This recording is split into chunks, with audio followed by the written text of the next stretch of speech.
Assalamualaikum warahmatullahi wabarakatuh. Waalaikumsalam warahmatullahi wabarakatuh.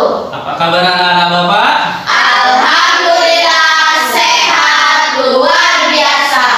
Oke ya. Nanti di sini anak-anak Bapak semua kondisinya sehat, alhamdulillah. Nah, sebelum kita memulai pertemuan kita pada kesempatan kali ini, ya, kita alangkah lebih baiknya memulai dengan doa. Oke, sekarang anak-anak Bapak siapa sih yang bisa memimpin doa, terutama yang laki-laki, angkat tangan. Saya, Pak. Oke, silakan nak pimpin doanya. Sebelum memulai konseling kelompok, alangkah baiknya kita berdoa. Doa dimulai.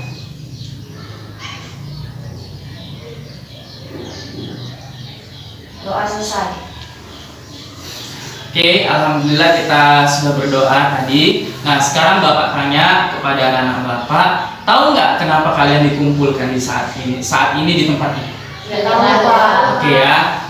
Nah, anak-anak Bapak ya dikumpulkan di tempat ini ya berenam ya bersama Bapak 7 orang ya untuk mengikuti salah satu kegiatan atau layanan dalam bimbingan konseling.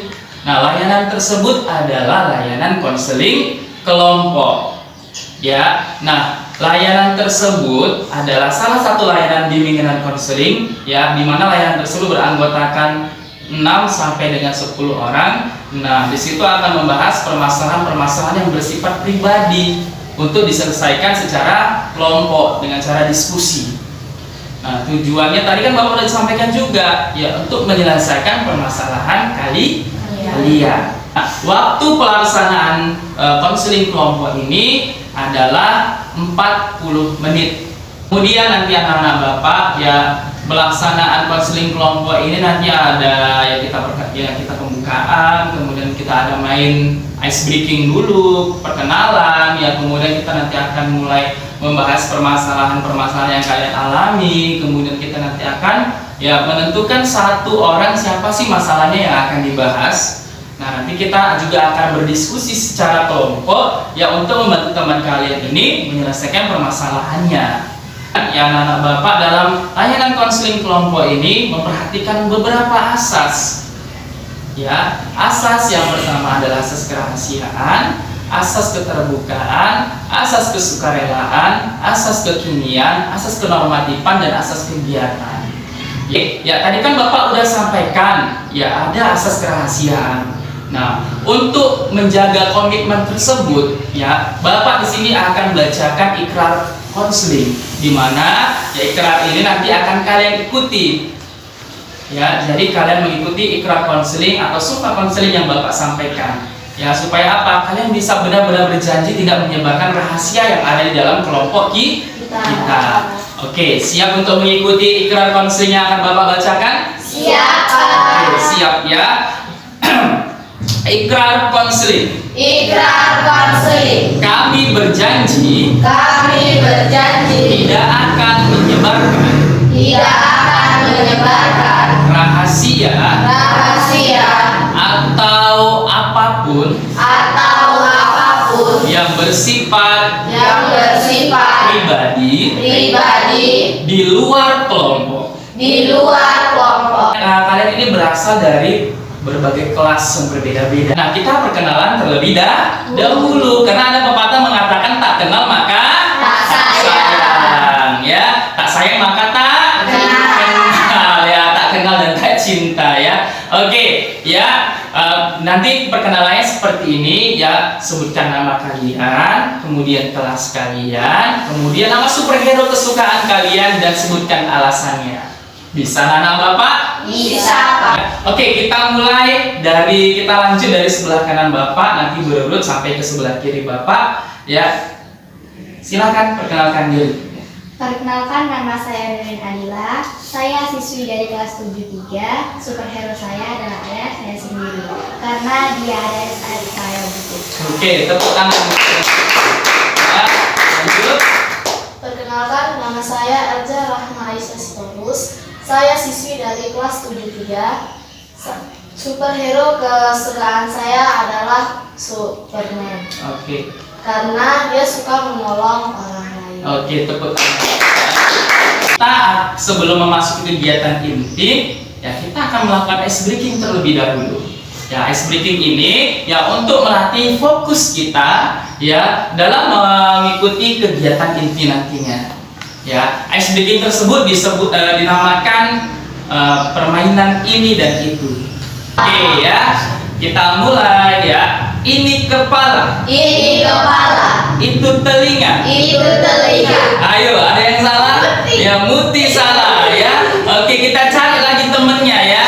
Ini kepala. Ini kepala. Ini telinga. Ini telinga. Itu mata. Itu mata. Itu mata. Ya, belum ya. Oke. Itu hidung. Itu hidung. Ini bibir. Ini bibir. Ini gigi. Ini gigi. Ini pipi. Ini pipi. Ini telinga. Ini telinga. Ini rambut. Ini rambut. Itu dagu. Itu dagu. Oke ya. Aman. Sekian sekali lagi ya. Ini lutut. Ini lutut. Ini kaki. Ini kaki. Itu gigi. Itu gigi. Ada teman yang salah, Randy juga salah ya. Jadi ya dua orang ini akan menyanyikan lagu Potong Bebe Ansap Vokal ya. Potong bobo ongso. Nanti kita semua tepuk tangan. Oke, bisa? Bisa. Oke ya, kita mulai 1, 2, 3. Potong bobo ongso. Potong potong.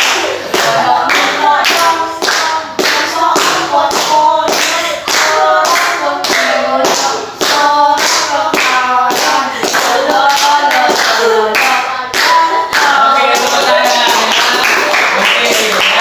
Sudah lebih happy dan lebih fokus anak-anak Bapak? Oke ya. Nah, setelah kita melakukan ice breaking, tadi kita udah bersenang-senang. Apakah anak-anak Bapak siap untuk memasuki kegiatan inti? Siapa? Siap memasuki kegiatan inti? Siapa? Oke ya. Berarti kita sekarang akan memasuki kegiatan inti. Nah, tadi kan Bapak sudah sampaikan di awal bahwasannya ya kita di sini akan membahas permasalahan-permasalahan yang bersifat pribadi. Nah, Bapak sampaikan terlebih dahulu ya, kemarin kalian sudah ada mengisi angket nggak? Ada. Angket kebutuhan peserta didik. Di situ ada nggak poin saya mudah marah? Ada ya. Nah, jadi setelah dianalisis ternyata ya Bapak dapatkanlah anak-anak Bapak di sini semua yang 6 orang ini adalah tipikal orang yang mudah marah. Ya, kemudian Bapak tanya juga ke guru-guru mata pelajaran yang lain. Ya, ternyata mereka mengamati anak-anak Bapak di sini merupakan tipikal orang yang mudah marah. Nah, kan kalian penyebab kalian mudah marah ini beda-beda, ya. Nah, Bapak mau deh satu persatu kalian itu mengungkapkan penyebab kalian mudah marah. Nah, nanti dimulai dari sebelah kanan. Bapak, dari Nurin dulu, kemudian berurutan Elza, kemudian Muti, Dede, Randy sampai ke Ega. Ya, bisa anak-anak Bapak? Bisa, Pak. Oke, ya. Coba silakan Nurin sampaikan apa sih penyebab Nurin mudah sekali marah? Penyebab Nurin mudah marah itu Nurin sering main HP di begadang malam dan bangun tidurnya kayak masih ngantuk jadi mudah marah. Oke ya, Nurin itu ternyata sering begadang, ya jadi paginya ngantuk, jadi di sekolah sering marah-marah sama temennya, gitu ya Nurin? Iya. Oke, lanjut Elza. Penyebab Elza marah itu karena Elza itu merasa dunia ini tidak adil. Iya. Karena orang tua Elza itu berpisah pada saat Elza masih kelas 5 SD dan Elza tinggal dengan nenek. Oke ya, berarti di sini teman kita Elza, teman kalian Elza itu mudah marah karena dia memiliki masalah keluarga. Ya, oke lanjut Muti. Baik Pak, saya mudah marah karena tidak sesuai dengan keinginan saya. Karena ada hal-hal yang tidak sesuai dengan keinginan Muti. Ya, oke lanjut nak. Karena saya sering dijahili oleh anak kelas atau teman kelas. Ya, berarti teman kalian Dede ini sering dijahili oleh abangan kelas atau teman sekelasnya sendiri ya, makanya dia mudah marah ya.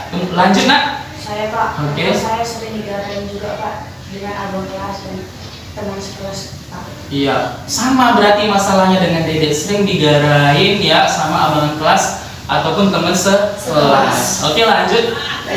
Ya. Kadang dikata-katain sama teman sekelas. Ya, dikata-katain atau diejek sama teman Sekelas. sekelas. Oke Oke, nah setelah anak-anak Bapak di sini menyampaikan apa sih penyebab kalian itu mudah marah. Nah, Bapak sekarang mau tanya, ya kira-kira ya permasalahan siapakah di sini yang paling mendesak untuk kita selesaikan, kita bahas dalam konseling kelompok pertemuan kali ini?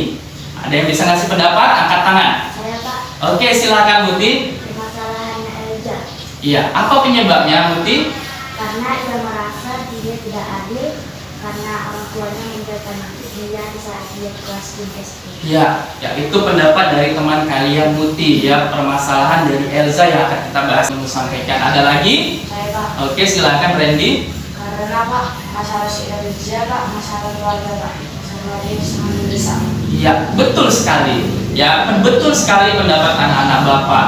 Jadi di antara kalian semua di sini ternyata ya kalian juga memahami bahwasanya permasalahan Elza adalah permasalahan yang paling mendesak untuk diselesaikan. Nah, sekarang Bapak tanya Elza, apakah Elza setuju permasalahannya dibahas dalam sesi konseling kelompok ini? Baik, setuju ya. Berarti Elza setuju untuk permasalahannya dibahas. Nah, tadi Elza kan sudah sampaikan bahwasanya Elza ini mudah sekali marah dikarenakan ada permasalahan keluarga, yaitu perpisahan orang tua. Ya, nah, bisakah Elza menceritakan lebih lanjut gitu ya, kapan kejadiannya? Ya, sudah berapa lama gitu ya? Silakan Elza.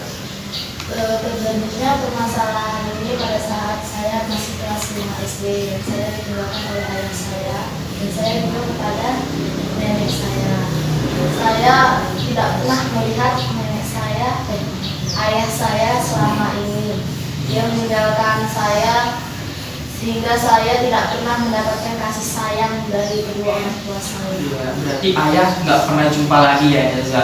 Kemudian Bapak tanya deh sekarang ya, Ibu Elza sendiri sering berkomunikasi dengan Elza nggak? Kadang-kadang sih. Kadang-kadang ya. Kemudian ya Elza ini punya saudara nggak? Punya saudara kandung nggak? Berapa bersaudara? Cuma 2 bersaudara, satu di bawah ayah saya, kakak saya pernah nggak diceritakan. Iya, berarti ya ada 2 bersaudara tapi yang satu dibawa oleh ayahnya. Ya, oke ya Elza ya. Nah, kemudian Elza, ya kira-kira itu kan permasalahan pribadi Elza ya. Sampai sekarang ini Elza juga mudah sekali marah karena permasalahan tersebut. Nah, kalau di sekolah sendiri Elza, pemicu Elza mudah marah di sekolah, ya apa saja? Sering dihina dan tidak pernah gitu sering ini sama teman-teman karena mereka lebih banyak mendapatkan kasih sayang dari teman-teman mereka. Ya, oke ya. Berarti di sini ya Elza ya kalau marah di sekolah itu karena sering dihina atau sering iri melihat teman-temannya. Oke. Nah, sekarang anak-anak Bapak ya, siapa di sini yang bisa menyampaikan kembali sih apa sih penyebab Elza itu tadi mudah marah? Ayo angkat tangan. Saya Pak, Oke, silakan. Elza iri dengan temannya karena temannya mendapatkan kasih sayang yang lebih dari orang tua. Ya, betul sekali yang teman kalian Muti sampaikan. Apalagi? Siapa lagi? Ya, Pak. Oke, silakan. Karena sering diejek Pak, dihina Pak. Oke, sering diejek atau dihina oleh teman-temannya. Ya, ada lagi? Oke, silakan. Saya Pak, karena Elza tidak merasakan dunia itu adil terhadap dia karena dia tidak dicintai seperti teman-temannya oleh orang tua. Oke ya, berarti ini pendapat kalian semua ini betul anak-anak Bapak ya. Tadi Elza juga sudah menyampaikan bahwasanya dia itu merasa dunia ini tidak adil karena orang tuanya itu berpisah sehingga dia tidak mendapatkan cinta yang wajib dia dapatkan. Dia merasa bahwasanya dia harus dicintai oleh ayah ibunya. Nah, oke ya, sekarang Bapak tanya deh, menurut anak-anak Bapak ya, apakah keinginan kita untuk dicintai, apakah pikiran kita untuk dicintai oleh semua orang, terutama orang tua kita itu adalah pikiran yang wajar? Tidak, Pak. Oke, siapa yang bisa ngasih pendapatnya? Saya Pak, Oke, silakan. karena setiap orang itu memiliki kesukaan masing-masing dan ketidaksukaan tersendiri. Iya, betul sekali. Ada lagi? Saya Pak, Oke, silakan. karena takdir orang itu berbeda-beda. Takdir orang itu berbeda-beda. Ada lagi? Saya Pak, Oke, silakan. Karena pendapat seseorang itu tidak harus sama, Pak. Tidak sama, Pak. Iya, pendapat seseorang tidak bisa sama. Ada lagi? Ya, Pak. Oke, silakan Dede. Karena hal-hal ini tidak masuk akal. Karena hal-hal tersebut tidak masuk akal. Ada lagi Ega? Saya, Pak. Oke, silakan. Benar dari teman-teman, semua orang itu berbeda-beda, Pak. Oke ya, jadi betul semua pendapat anak-anak Bapak bahwasanya kita tidak bisa memaksakan diri kita untuk dicintai oleh orang lain. Oke ya, jadi tadi teman kalian Elza juga sudah menyadari hal tersebut. Ya oke, ya kita sudah agak sedikit lama kan, mungkin anak-anak Bapak sudah mulai bosan. Oke, sekarang untuk menghilangkan kebosanan kalian, oke, ya ada sedikit-sedikit ya. Ikuti apa yang Bapak buat ya untuk melatih fokus kita kembali ya. Oke, seperti ini ya. Oke ya, usapkan ke mata seperti ini. Oke, buat sekali lagi seperti ini. Udah agak fresh tadi kan matanya gitu kan? Oke, usap seperti ini. Oke, sekali lagi ya. Oke, gosok-gosok sampai panas. Usapkan seperti ini. Ini dagu. Ini dagu. Ayo, dagumu di mana? Dagunya di sini. Berarti sudah tidak konsentrasi.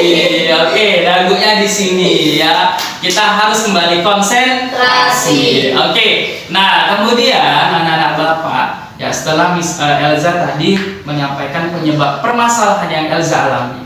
Nah, Elza, Bapak mau nanya nih, tuh kan. Menurut Elza, dampak marah yang Elza alami, dampak negatifnya itu apa? Karena dunia tidak merasa, dunia tidak ada pada saya. Iya. Dampak negatif yang Elza rasakan untuk diri Elza dari karena sering marah? Sering dijahilin teman, dihina gitu, Pak. Oke ya, seperti itu ya. Oke, kalau menurut anak-anak Bapak ya, dampak dari marah ada nggak dampak negatifnya?